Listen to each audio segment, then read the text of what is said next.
Hi everyone.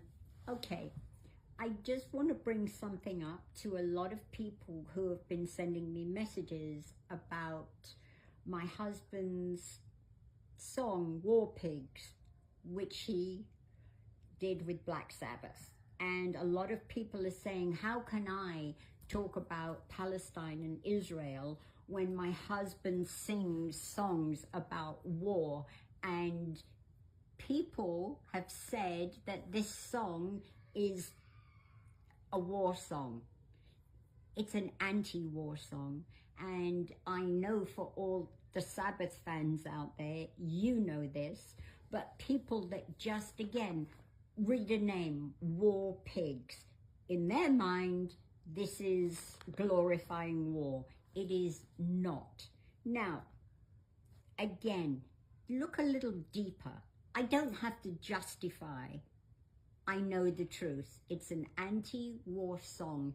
Even if you Google it, go on AI and write in Black Sabbath's War Pigs and read what it says about it, because it's all there. You don't have to hear it from me. You were so quick to come up by calling me a hypocrite because my husband sang a song called War Pigs.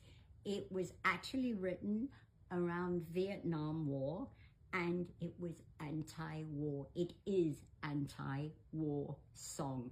Just spend 2 minutes of your time researching before you fly off and you complain about something, because you see, when you do that, you make yourself look like an idiot. So just do some homework before you accuse people of being hypocrites. And it's for everything, perception and reality. You all see headlines. Everything is river to the sea, genocide, starvation.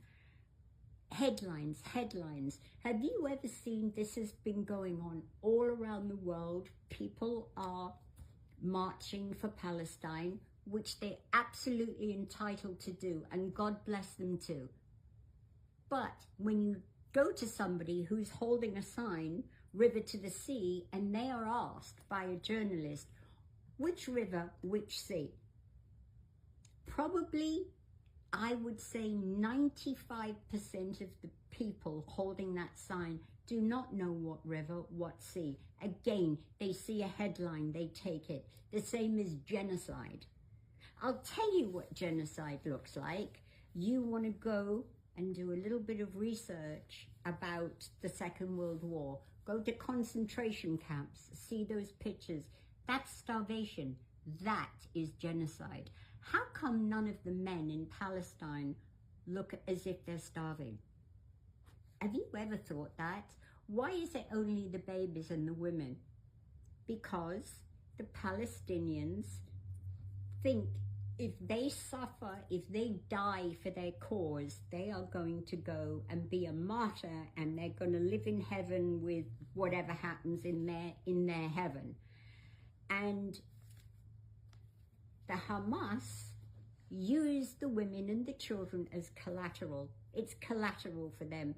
Make them suffer. Everybody will be on our side because it's women and children. Why weren't the women and children put in the 300 miles of tunneling that went around Palestine?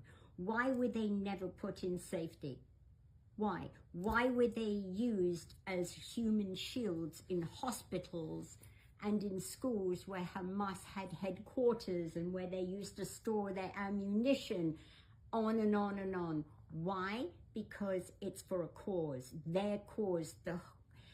As far as I'm concerned, the Palestinians have won the war as far as the world goes, because the whole world is on their side.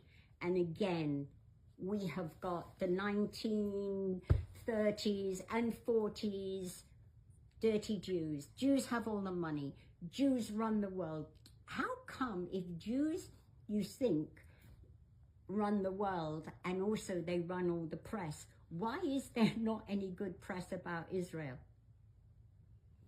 Wouldn't you think they would change it? They would change the scenario that is going on now if they were in full control.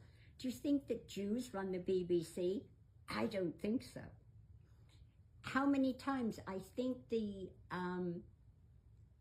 New York Times, the Wall Street Journal have printed pictures and said this was happening in Palestine when it was happening in Israel, printing the wrong pictures with the wrong story. You have to double check everything. Please don't go with perception, go with reality. There are two sides to every story. I hate the war. I hate what it's doing to women and children and young fighters. All those kids that are out there on both sides fighting. It's ugly. It doesn't solve anything. And again, I always say the Palestinians have won the war against the Jews. The whole world hates the Jews. And for what reason? What reason? It's the same thing. They have all the money. They control the world. They control the music industry. They control the film industry. Well, I'm a Jew and I ain't got in any fucking movies, I can tell you. So, actually I'm half a Jew, not a full Jew. But, by the by, anyway, please, just research before you put yourself out there. Take a little second to go a little deeper in the story. Just don't go with the headlines, please. Again, today, a beautiful young couple were killed in Washington.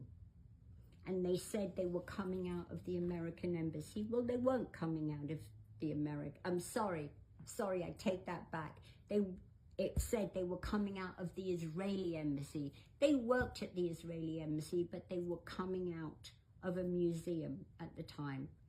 And now people, all these conspiracy theories are going on about why they were killed, how they were killed. Cold-blooded killing, cold-blooded for a beautiful young couple. And what does that do? It destroys two families with all their relatives. They were sons, daughters, sisters, brothers, aunts, uncles. Two beautiful young lives just cut down. Why? This craziness has got to stop. And again, there's two sides to every story. Two sides, or some people say three. Your side, their side, and the truth. Look into things before you start pointing fingers, and look in the mirror when you're doing it. I love you all, as my husband would say, and God bless you all. Thank you.